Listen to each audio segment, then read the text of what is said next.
अच्छा, और एक चीज़, आज इस दौर में ना हम लोगों से डरते हैं लेकिन अल्लाह से नहीं डरते। ये बात सच नहीं है? हालांकि मुसलमान तो वो है कि जिसके अंदर सिर्फ और सिर्फ अल्लाह का डर हो, लेकिन आज बड़े अफसोस के साथ मुझे ये बात कहकर जाना पड़ रहा है कि आज हम लोगों से डरते हैं पर अल्लाह तबारक व तआला से हम नहीं डरते हैं। अल्लाह का डर हमारे अंदर नहीं रहता। एक छोटी सी मिसाल दूं, फिर मैं आपको दूसरे पॉइंट की तरफ लेकर चलाऊंगा इंशाअल्लाह ताला। अच्छा, आप लोग एक सवाल पूछूं, कितने बजे तक आप लोग मुझे सुनेंगे? बोलिए, कितने बजे तक? 1 बजे तक इंशाअल्लाह। देखिए, हालांकि मैं जल्दबाजी करता हूं इसलिए कि देख रहे हैं मैं बार बार बोल रहा हूं। मेरी आवाज़ अगर मैं मैक हटा दूं ना तो इससे ज़ोर में मैं बोल सकता हूं अल्हम्दुलिल्लाह। तो जो मैं बोल रहा था आपके सामने, एक छोटी सी मिसाल मैं आपको देता हूं। ट्रेन में आप देखेंगे कलिया चौक के लोग ना बहुत ऐसे होते हैं, वो जो कटिहार हावड़ा एक्सप्रेस, एक कटिहार से एक एक्सप्रेस जाती है ना रात के टाइम में, देखेंगे इस ट्रेन में, मैं सच बोल रहा हूं आपको। एक दिन मैं कटिहार से मुर्शिदाबाद प्रोग्राम के लिए आ रहा था। हालांकि उस दिन मैं गाड़ी लेके नहीं आया था, मैं गाड़ी घड़ी पे रख के आया था। तो मैं ट्रेन पे हूँ, मुझे ना ज़ोर से पेशाब की ज़रूरत आ पड़ी, ज़ोर से। अब मैं बाथरूम के किनारे पे खड़ा हूँ, मैंने टॉयलेट के सामने में खड़ा हूँ। अब अंदर जो कौन है वो निकल ही नहीं रहा। बहुत देर से मैं खड़ा हूँ लेकिन वो निकल ही नहीं रहा। कुछ देर के बाद वो निकला। तो निकलने के बाद जब मैं बाथरूम यानी टॉयलेट के अंदर, लेटरिन के अंदर जब मैं गया तो मुझे बीड़ी की महक सुनाई दी, बीड़ी। तो लोग ना ट्रेन के बाथरूम में बीड़ी पीते हैं, टॉयलेट में बीड़ी। अच्छा, बीड़ी क्यों पीते हैं मुझे बताइए तो? इसलिए पीते हैं क्योंकि ट्रेन में बीड़ी पीना अलाउ नहीं है, नो स्मोकिंग। बहुत सारी जगहों पर आप देखेंगे लिखा हुआ रहेगा, अगर कोई ट्रेन के अंदर बीड़ी पिएगा तो अगर वो पकड़ा जाएगा तो 200 रुपया जुर्माना देना पड़ेगा। बात समझ में आ रही है? 200 रुपया। तो वो 200 रुपया जुर्माना देने के डर से या पुलिस की नज़र से बचने के लिए या जो रेलवे कर्मचारी होते हैं उनसे बचने के लिए वो नालायक बाथरूम या टॉयलेट में जाकर बीड़ी पीता है, टॉयलेट में जाकर। तो ये लोगों से डर रहा है कि अल्लाह से डर रहा है?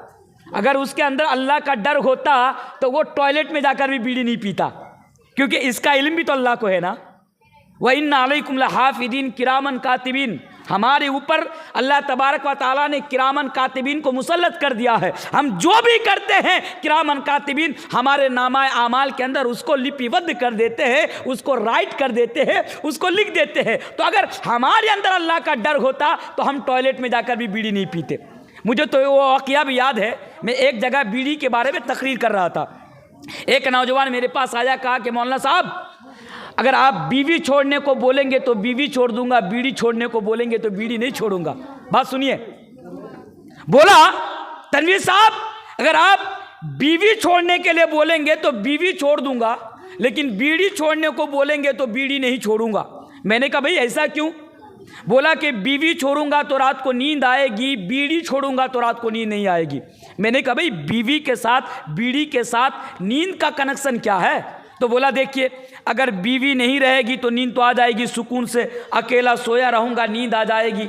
लेकिन अगर बीड़ी छोड़ दिया तो हागा होवे ना। बात समझ में नहीं आई? क्योंकि हम लोगों की आदत है कि जब तक टॉयलेट में बैठकर बीड़ी नहीं पी लेते तब तक जो है हमारा टॉयलेट नहीं होता है। अल्लाह अकबर। मेरे भाइयों, हम लोगों को ना शर्म के मारे चुल्लू भर पानी में डूब कर मर जाना चाहिए। आपको बीड़ी पीने के लिए और जगह नहीं मिली, बाथरूम और टॉयलेट में जाकर आप बीड़ी पी रहे हैं, आपको सोचना चाहिए ज़रा। मुझे तो वो भी वाक़या याद है, मैंने कई मरतबा ये बयान कर चुका हूँ। जब मैं हराम और हलाल के ऊपर तकरीर करता हूँ तो इन तमाम चीज़ों के बारे में मैं कई मरतबा बोल चुका हूँ। एक नौजवान मेरे पास आया, कहा मौलाना तनवीर साहब आपको ना एक सवाल पूछना चाहता हूँ। मैंने कहा भाई क्या सवाल पूछना चाहते हैं? तो बोला मौलाना साहब इस्लाम के अंदर तो हर चीज़ खाने की पीने की दुआ है। मैंने कहा यकीनन इस्लाम के अंदर खाने की और पीने की दुआ है। बोला मौलाना साहब आप बताइए बीड़ी पीने की क्या दुआ है? मैंने कहा अरे नालायक, बीड़ी पीना इस्लाम के अंदर हराम है। ये अलग बात है कि चंद लोगों ने मकरू का फतवा दे रखा है, वो लोग मकरू बोलते होंगे जिसका बाप बीड़ी पीता होगा, लेकिन बीड़ी पीना हराम है और कयामत की सुबह तक हराम रहेगा।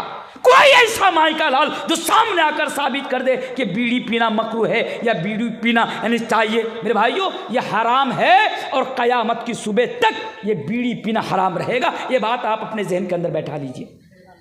तो मैंने कहा कि भाई ये बीड़ी पीना हराम है, इसकी दुआ थोड़ी है। वो जवाब देता है तब आप सही से नहीं पढ़े हैं। मैंने कहा भाई बीड़ी पीना हराम है तो यहाँ पर पढ़ना और सही से ना पढ़ना इसका सवाल कहाँ, यह बात कहाँ से आ रही है? 2 बार फजीलत किया हूँ अल्हम्दुलिल्लाह। मैं 11 साल से मुल्क हिंदुस्तान के अंदर पूरे हिंदुस्तान के कई स्टेट पर, 4-5 स्टेट छोड़कर अल्हम्दुलिल्लाह मैंने तमाम के तमाम स्टेट पर मैं प्रोग्राम कर चुका हूँ। बड़े बड़े उलमाओं की महफिल में बैठा हूँ, बड़े बड़े उलमाओं की तकरीर सुना हूँ। आज तक तो मैं किसी की ज़बान से नहीं सुना हूँ कि बीड़ी पीने की दुआ है, और तू मुझे बोल रहा है कि बीड़ी पीने की दुआ है। तो क्या तुझे बीड़ी पीने की दुआ मालूम है? तो बोल रहा है कि मालूम है, तभी तो मैं सवाल पूछ रहा हूँ। मैंने कहा चल बता बीड़ी पीने की क्या दुआ है। वो जवाब देता है कि बीड़ी पीने की दुआ है अल्लाहुम्मा बारिक लाना फीमा बेड़ी टाना, नाउज़ बिल्लाहि मिन ज़ालिक। अब भाई मैं तो अब अरबी समझता हूँ ना, तो अल्लाहुम्मा बारिक लाना यहाँ तक तो ठीक है, भाई बीड़ी टाना ये कहाँ की अरबी है? ये कैसी अरबी है? मैंने उनसे कहा कि भाई ये दुआ आपको कहाँ मिली है? तो वो जवाब देता है कि मोबाइल से सीखा हूँ। मैंने कहा मोबाइल में बीड़ी पीने की दुआ है? बोला हाँ मोबाइल में बीड़ी पीने की दुआ है। मैंने कहा चल मुझे दिखा तो कहाँ है मोबाइल में बीड़ी पीने की दुआ। तो वो मुझे एक वीडियो दिखाता है। बांग्लादेश के अंदर एक मौलाना है, नाम नहीं लूँगा, मैं नाम नहीं लूँगा, उनका नाम है गियासुद्दीन ताहिरी।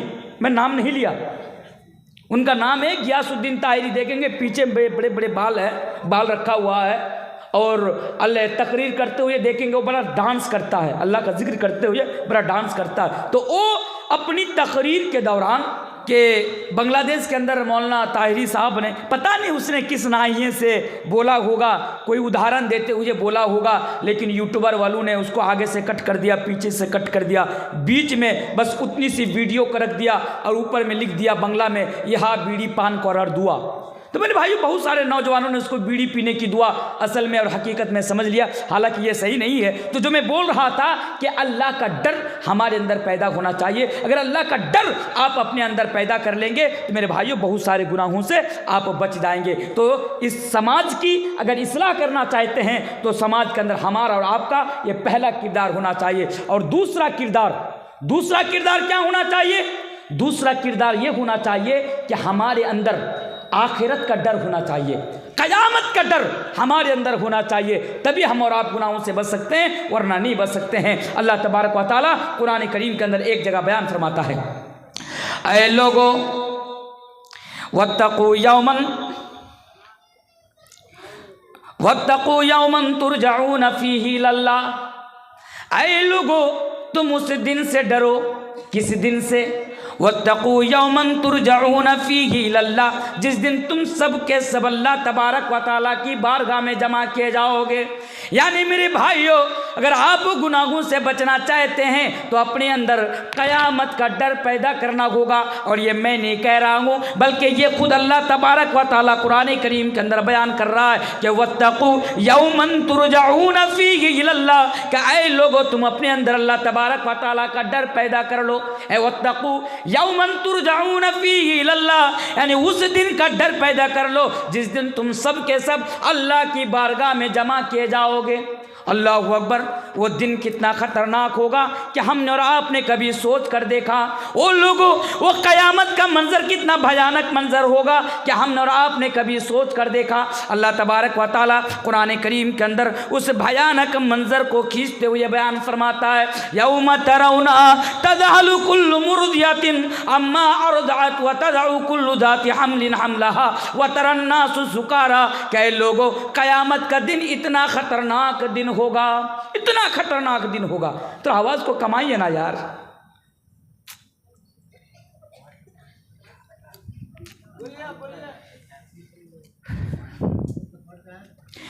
तो वत्तक़ू यौमन तुरजऊन फीही इलल्लाह, तुम लोग उस दिन से डरो जो दिन बड़ा खतरनाक दिन होने वाला है। वो कितना खतरनाक दिन होगा?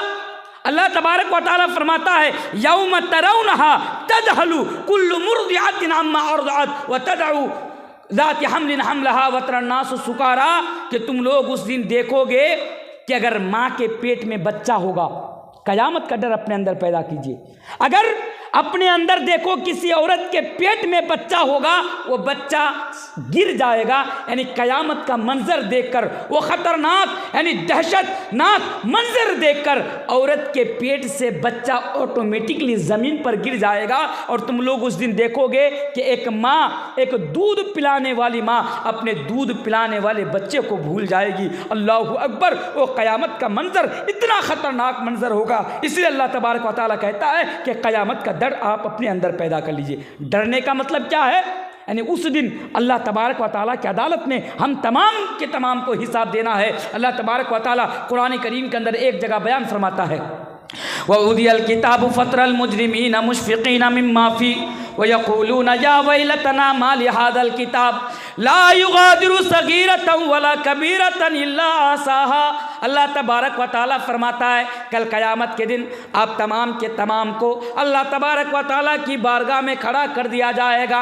हम सबको अल्लाह की अदालत में हम सब खड़ा कर दिया जाएंगे और खड़ा करने के बाद हमारे हाथों में नामा अमाल रख दिया जाएगा। वउदियल किताबु फतरल मुजरिमीना मुशफिकीन मिम्मा फी व यक़ूलून या वैलतना मा लिहादल किताब ला युगादिरु सगीरतन वला कबीरतन इल्ला आसा।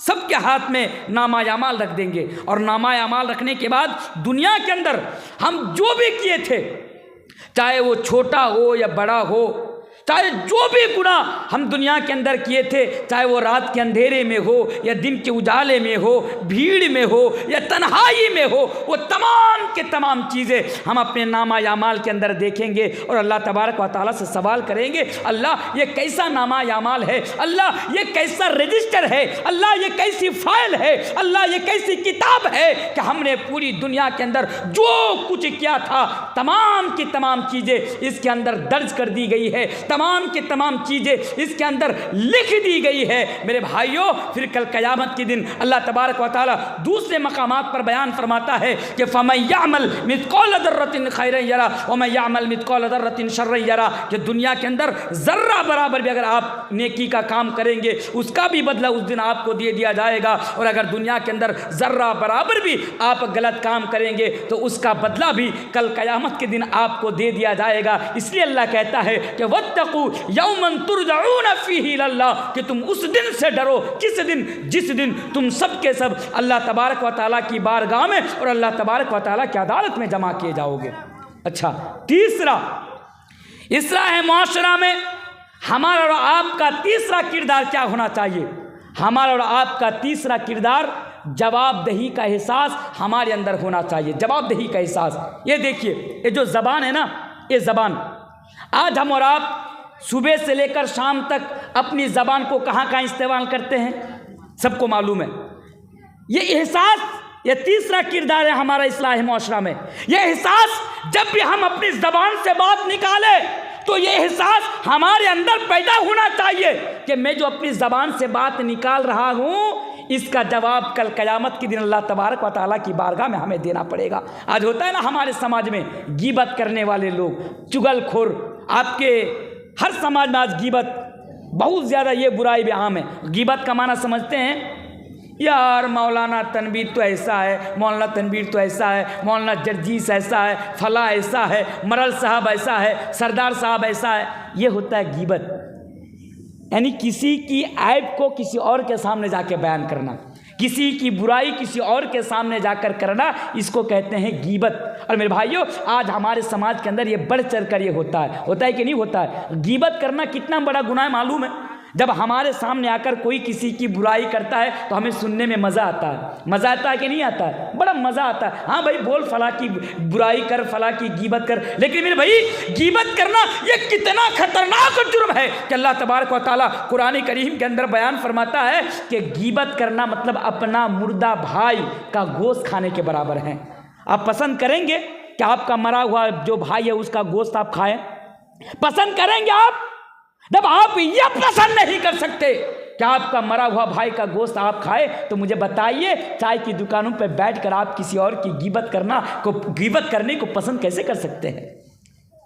तो ये जो हम अपनी ज़बान से गीबत कर रहे हैं, अपनी ज़बान से जो हम चुगलखोरी कर रहे हैं, मेरे भाई ये सब करने से पहले हमारे अंदर जवाबदेही का एहसास होना चाहिए कि इसका जवाब अल्लाह तबारक व तआला फरमाता है, मा यल्फिदु मिन कौलिन इल्ला लदैहि रकीबुन अतीद। अल्लाह तबारक व तआला फरमाता है कि तुम्हारी ज़बान से निकलने वाली एक एक बात तुम्हारे नामाए आमाल के अंदर रिकॉर्ड की जा रही है। मा यल्फिदु मिन कौलिन इल्ला लदैहि रकीबुन अतीद, तुम्हारी ज़बान से निकलने वाली एक एक बात तुम्हारे नामाए आमाल के अंदर लिखा जा रहा है। इसका जवाब कल क़यामत के दिन तुमको देना पड़ेगा। तो ये जवाबदेही का एहसास आपके अंदर होना चाहिए। इंशाअल्लाह ये एहसास अगर आपके अंदर होगा तो आप गुनाहों से बच जाएंगे, आपके समाज की इस्लाह हो जाएगी इंशाअल्लाह ताला। आइए जवाबदेही के ऊपर एक वाक़या मैं आपको सुनाता हूँ। अमीरुल मोमिनीन हज़रत उमर फारूक के दौर में उनका एक ग़ुलाम है, उनका नाम असलम है। जवाबदेही का एहसास किसे कहते हैं?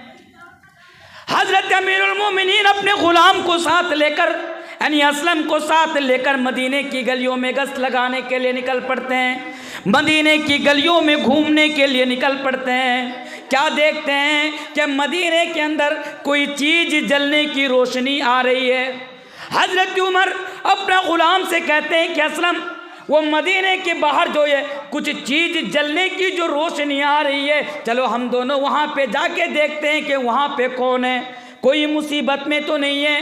हज़रत उमर अपने ग़ुलाम के साथ वहाँ पर पहुँचते हैं। पहुँचने के बाद क्या देखते हैं कि एक औरत चूल्हा जलाकर हांडी उसके ऊपर रखकर कुछ बना रही है और उसके इर्द गिर्द कुछ बच्चे बैठे हुए हैं। हज़रत उमर वहाँ पे जाते हैं। वहाँ पे जाने के बाद उस औरत से सवाल करते हैं, उस औरत से पूछते हैं, उससे सवाल करते हैं कि औरत, तू इतनी रात को हांडी में क्या बना रही है?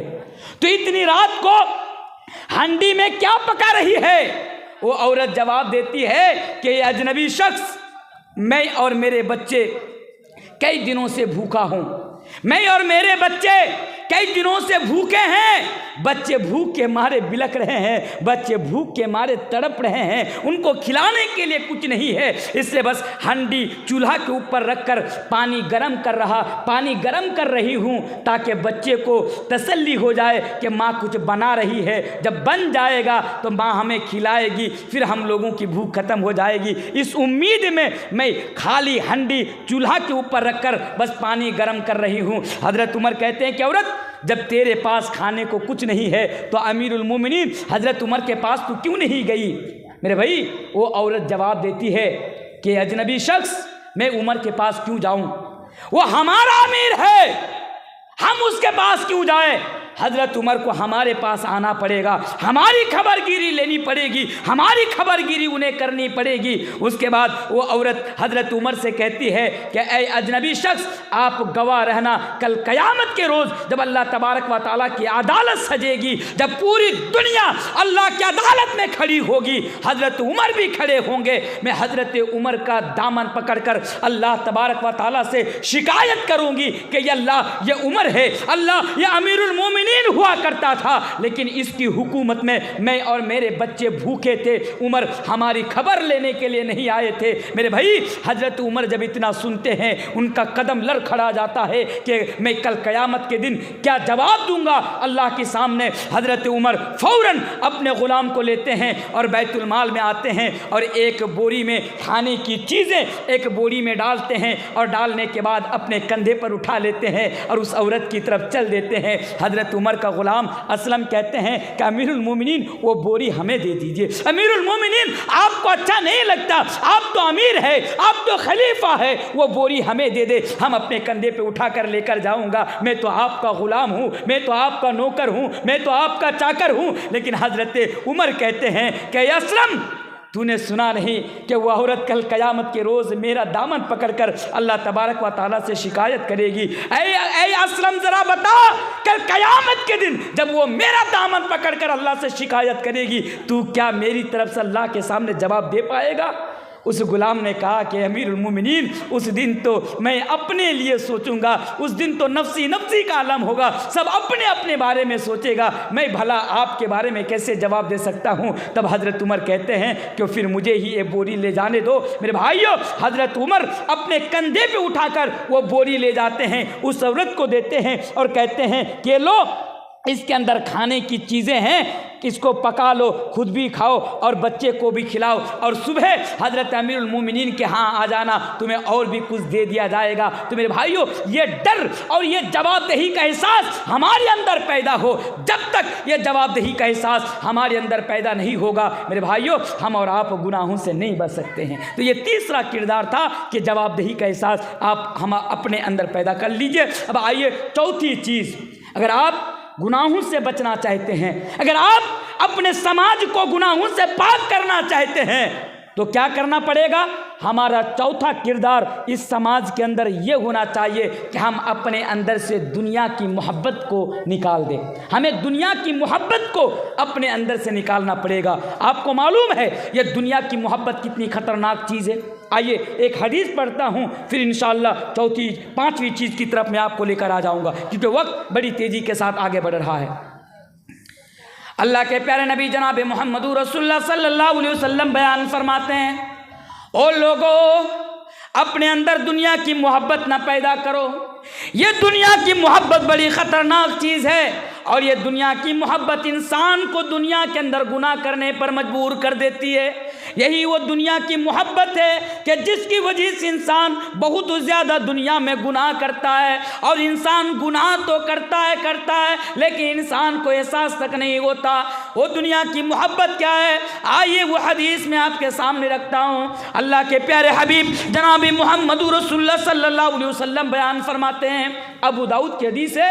इस हदीस को अबू दाऊद किताबुल फितन के अंदर लेकर आते हैं। हदीस का रावी हज़रत सौबान रज़ियल्लाहु ताला अन्हु है। अल्लाह के नबी बयान फरमाते हैं, यूशिकुल उममु अन तदाअ अलैकुम कमा तदाअ अल अकलतु इला कसअतिहा फक़ाल क़ाइलुन व मिन क़िल्लतिन नहनु यौमइदिन क़ाल बल अंतुम यौमइदिन कसीर वलकिन्नकुम गुसाउन का गुसाई सैल वला यनज़अन्नल्लाहु मिन सुदूरि अदुबिकुल महाबत मिनकुम वला यक़दिफ़न्नल्लाहु फ़ी क़ुलूबिकुमुल वहन फ़क़ाल क़ाइलुन या रसूलल्लाह वमल वहन क़ाल हुब्बुद दुनिया व कराहियतुल मौत। मैंने पूरी हदीस आपके सामने रख दी। जिस तरह इमाम अबू दाऊद इस हदीस को अबू दाऊद के अंदर लेकर आए, मैंने आपके सामने मैंने पढ़ दी। हदीस का माना क्या है? हदीस का माना ये है, अल्लाह के नबी बयान फरमाते हैं, एक ऐसा ज़माना आएगा, एक ऐसा दौर आएगा कि तुम देखोगे कि दुश्मन कौम तुम्हारे ऊपर टूट पड़ेगी। दुश्मन कौम तुम्हारे ऊपर टूट पड़ेंगी, जिस तरह भूखे लोग दस्तरखानों के ऊपर टूट पड़ते हैं। तुम्हारी कोई वैल्यू नहीं होगी, तुम्हारी कोई कदर कीमत नहीं होगी, यानी तुम्हारे ऊपर जुल्म किया जाएगा, तुम्हारे ऊपर जुल्म ढाया जाएगा। अल्लाह के नबी 1400 साल पहले कह रहे हैं। उसके बाद अल्लाह के नबी से सवाल किया जा रहा है कि अल्लाह के नबी, जिस दिन हमारे ऊपर जुल्म होगा, जिस दिन हमारे ऊपर अन्याय होगा, हमारे ऊपर अत्याचार होगा, बड़ी लंबी हदीस है, मैं शॉर्टकट में बता रहा हूँ। अल्लाह के नबी से पूछा जा रहा है कि अल्लाह के नबी, जिस दिन हमारे ऊपर अन्याय होगा, हमारे ऊपर जुल्म होगा, हमारे ऊपर अत्याचार होगा, क्या उस दिन मुसलमानों की तादाद कम होंगी? अल्लाह के नबी ने बयान फरमाया, नहीं, मुसलमानों की तादाद कम नहीं होंगी, मुसलमानों की संख्या तो बहुत ज़्यादा होंगी, मुसलमानों की तादाद तो बहुत ज़्यादा होंगी, लेकिन मुसलमानों के अंदर एक बीमारी पैदा हो जाएगी। एक बीमारी आज सबके अंदर वो बीमारी मौजूद है, सबके अंदर, चाहे मौलवी तनवीर हो या स्टेज के ऊपर जितने लोग बैठे हों, या आप हों या मेरी माएँ बहनें हैं, ये बीमारी सबके अंदर हैं। अगर खुद की इस्लाह करना चाहते हैं, समाज को बचाना चाहते हैं, तो ये बीमारी आज हमसे और आपसे दूर करना होगा मेरे भाई। वो बीमारी क्या है? वो बीमारी मैं नहीं बोल रहा हूँ, वो बीमारी है, अल्लाह के प्यारे हबीब बयान फरमाते हैं, हुब्बुद दुनिया व कराहियतुल मौत। वो बीमारी है दुनिया की मोहब्बत। दुनिया की मोहब्बत, अपने अंदर से दुनिया की मोहब्बत निकालो, तभी तुम गुनाहों से बच सकते हो, वरना तुम गुनाहों से नहीं बच सकते हो। इस हदीस को कई तरह से आपके सामने पेश किए जा सकते हैं। एक वजह तो यह भी हो सकती है कि आज पूरी दुनिया के अंदर मुसलमानों पर जुल्म हो रहा है, पूरी दुनिया के अंदर मुसलमानों पर अन्याय हो रहा है, पूरी दुनिया के अंदर मुसलमानों पर अत्याचार हो रहा है, मुसलमानों पर जुल्म हो रहा है कि नहीं हो रहा है? आज जरा देखिए, हमारी दाढ़ी देखकर आज हमें मारा जा रहा है, हमारा नाम देखकर आज हमें मारा जा रहा है। हालांकि मेरे साथ मजबूरी है, मैं ज़्यादा बोल नहीं सकता, समझदारों के लिए इशारा काफ़ी है। अगर आज मौलवी तनवीर ने आपके सामने कुछ बोल दिया, वो लोग इस उम्मीद में हैं कि मौलाना तनवीर आलम की ज़बान से बस एक बात निकल जाए, मौलवी तनवीर की जबान से बस कुछ निकल जाए, बस उसी को बढ़ा चिढ़ा कर न्यूज रूम से चलाऊंगा और मौलवी तनवीर को सलाखों के अंदर डाल दूंगा। आज वो लोग इसी उम्मीद में है कि कब मुझे सलाखों के अंदर वो लोग डाले। मेरे भाई, इसलिए समझदारों की इशारा काफ़ी है। आज हमारे ऊपर जो जुल्म हो रहा है, जो अन्याय हो रहा है, जो अत्याचार हो रहा है, उसके पीछे एक वजह यह भी है कि आज हमारे अंदर दुनिया की मोहब्बत पैदा हो गई है। इसलिए अगर खुद को बचाना चाहते हैं, समाज को बचाना चाहते हैं, समाज की सलाह करना चाहते हैं, तो मेरे भाइयों दुनिया की मोहब्बत आप अपने अंदर से निकालिए। दुनिया को टारगेट बनाना छोड़िए। दुनिया हमारा टारगेट नहीं, बल्कि आखिरत हमारा और आपका टारगेट होना चाहिए। यह दुनिया हमारे, इस दुनिया में सक्सेसफुल होना हमारा मिशन नहीं होना चाहिए, बल्कि आखिरत में सक्सेसफुल होना हमारा मिशन होना चाहिए। आखिरत को सामने रखकर आप ज़िंदगी गुजारिए। आप देखिए कि हमारे आखिरी नबी जनाब मुहम्मद रसूलुल्लाह पढ़िए सल्लल्लाहु अलैहि वसल्लम किस तरह दुनिया के अंदर ज़िंदगी गुजारते थे। एक हदीस पढ़ूंगा, फिर पांचवी चीज की तरफ मैं आपको लेकर आ जाऊंगा। और लोगों, दुनिया के पीछे पागल बने बैठे हुए, और लोगों तुम दुनिया की मोहब्बत में गिरफ्तार हुए हो, और लोगों तुम दुनिया को सब कुछ समझकर तुम जिंदगी गुजार रहे हो। जरा देखो तो सही ये दुनिया की जिंदगी क्या है, और हमारे आखिरी नबी जनाब मुहम्मद रसूलुल्लाह सल्लल्लाहु अलैहि वसल्लम किस तरह जिंदगी गुजार रहे हैं। तिरमिजी की सही हदीस है, अल्लाह के नबी जिस चटाई के ऊपर लेटते हैं, चटाई के ऊपर लेटने की वजह से नबी की पीठ के ऊपर चटाइयों का निशान पड़ जाया करता है। और लोगों, खजूर के पत्तों से बनाई हुई चटाई के ऊपर नबी करीम जनाब मुहम्मद रसूलुल्लाह सल्लल्लाहु अलैहि वसल्लम लेटते हैं, सोते हैं, और जब सोकर उठते हैं तो नबी की पीठ के ऊपर चटाइयों का निशान पड़ जाया करता है, चटाइयों की निशानी आ जाया करती है। सहाबाए किराम जब देखा कि नबी की पीठ के ऊपर चटाइयों की निशानी पड़ गई, चटाइयों का निशान आ गया, तो सहाबाए किराम ने अल्लाह के प्यारे नबी जनाब मुहम्मद रसूलुल्लाह सल्लल्लाहु अलैहि वसल्लम से कहा, ऐ नबी, हदीस के अल्फाज है, तिरमिजी की हदीस है, अल्लाह अलबानी रहमतुल्लाह अलैहि ने हदीस को सही करार दिया है, लवित्तखदना लकवितान, अल्लाह के नबी क्या आपके लिए नरम गरम बिस्तर का इंतजाम न कर दूं, आपके लिए ऐसा बिस्तर का इंतजाम न कर दूं कि जिस बिस्तर के ऊपर लेटने की वजह से, जिस बिस्तर के ऊपर सोने की वजह से आपको परेशानी नहीं होगी, आपको तकलीफ नहीं होगी। जब सहाबाए किराम ने ये परमिशन मांगी, जब सहाबाए किराम ने ये इजाज़त मांगी, तो अल्लाह के प्यारे नबी जनाब मुहम्मद रसूलुल्लाह सल्लल्लाहु अलैहि वसल्लम ने जवाब दिया कि मेरा सहाबा, ऐ मेरे सहाबा, मैं नरम गरम बिस्तर को लेकर मैं क्या करूं? ऐ मेरे सहाबा, मैं नरम गरम बिस्तर पे सोकर मैं क्या करूं? मैं तो इस दुनिया में उस मुसाफिर की तरह आया हूं।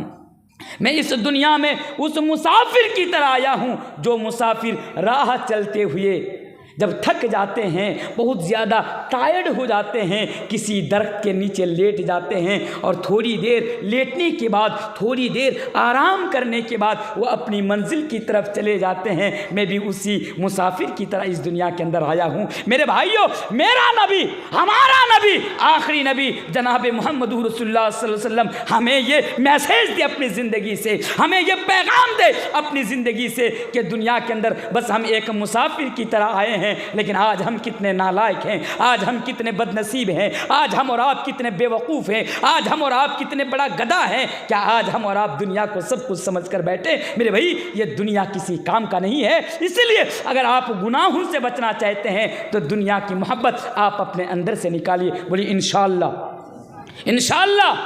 भाई क्या है ये दुनिया? क्यों इस दुनिया के पीछे भाग रहे हैं?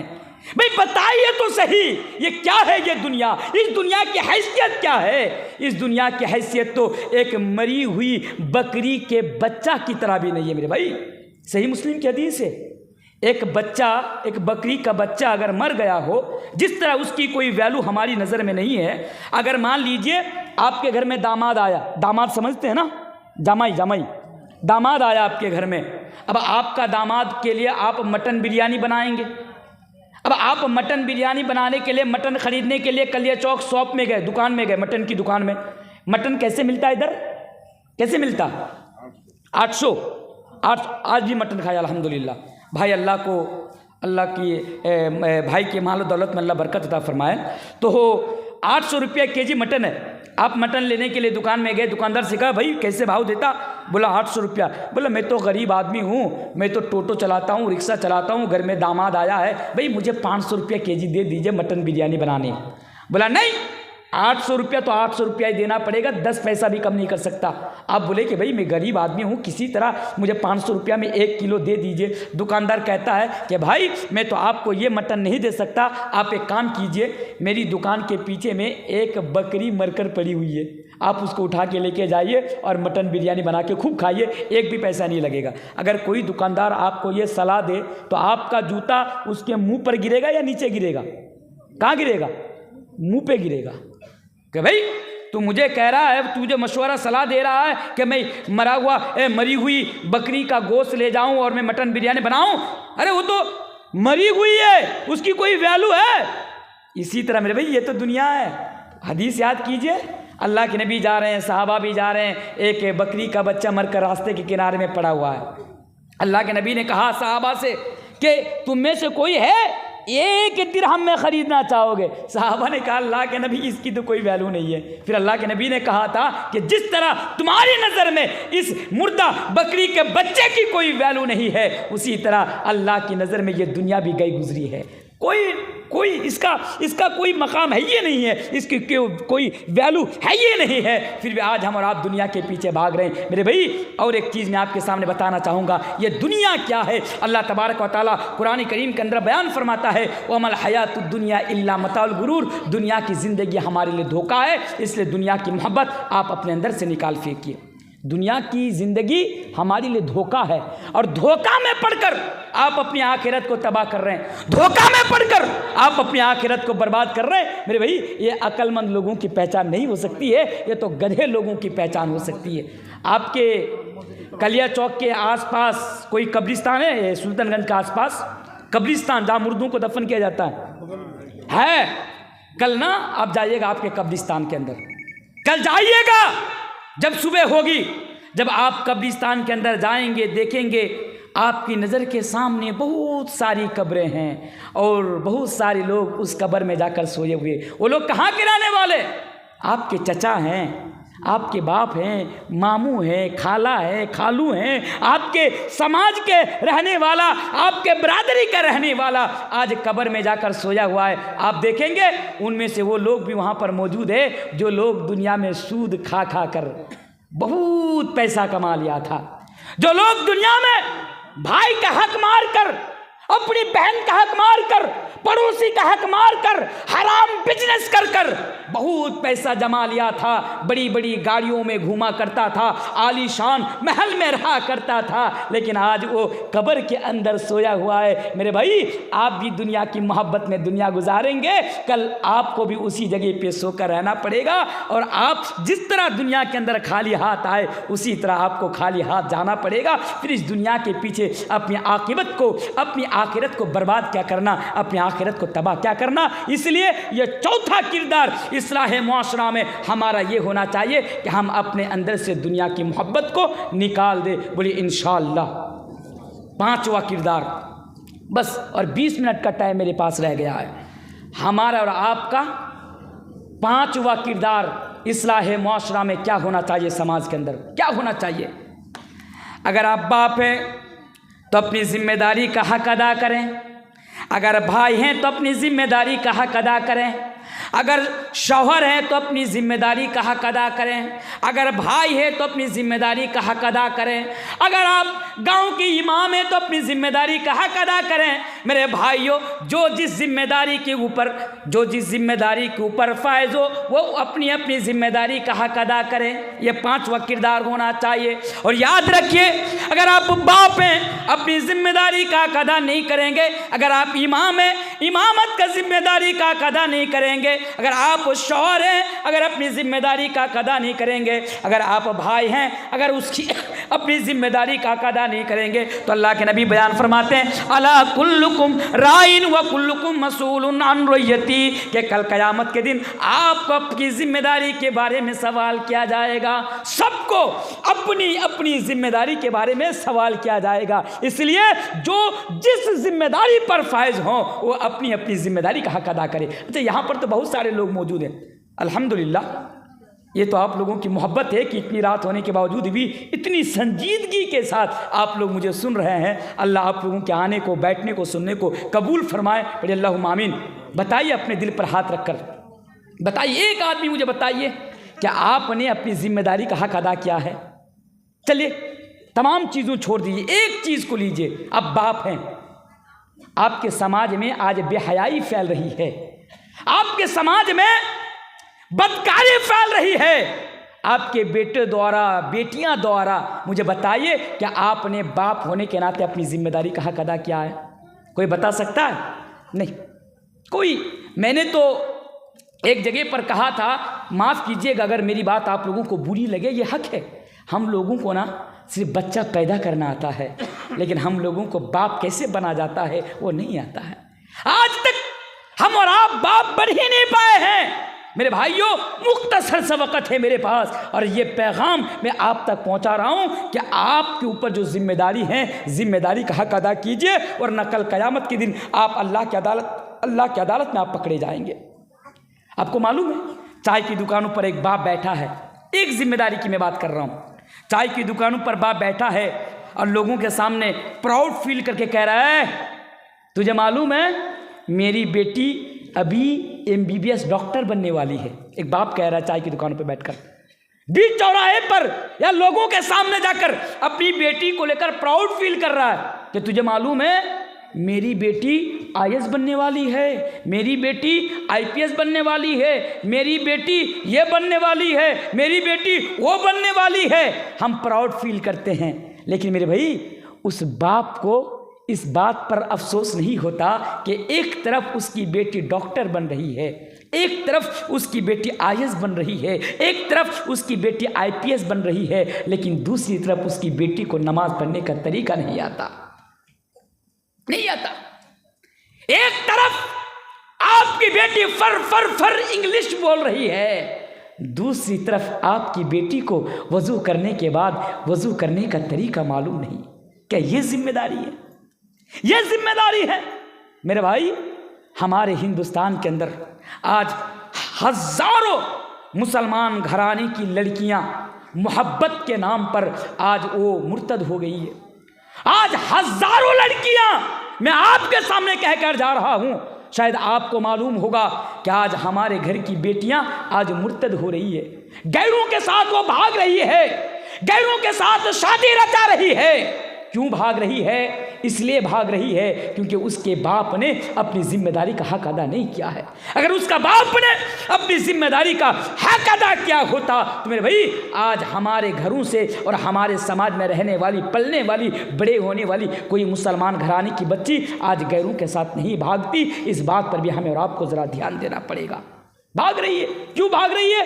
क्योंकि आज हमारी बेटी को ईमान के बारे में कोई मसला मालूम नहीं, ईमान की वैल्यू के बारे में पता नहीं, ईमान की कदर व कीमत के बारे में उसे पता नहीं। और यही वजह है कि आज हमारे समाज में रहने वाली हमारे माएँ और बहनें ईमान का जनाजा निकाल रही है। इसलिए मैं आप लोगों से ये पैगाम देकर जाना चाहूँगा कि आप अपनी अपनी जिम्मेदारी का हक अदा करें। इंशाअल्लाह अगर कभी मौका मिले, कभी आऊँगा तो मुझे ये मौजू दीजिएगा कि हमारी जिम्मेदारी क्या है। इंशाअल्लाह मैं जिम्मेदारी पर डिटेल्स में आप लोगों के सामने गुफ्तगू करूंगा, लेकिन आज बस इतना बता के जा रहा हूं कि आप लोग अपनी अपनी जिम्मेदारी का हक अदा करें।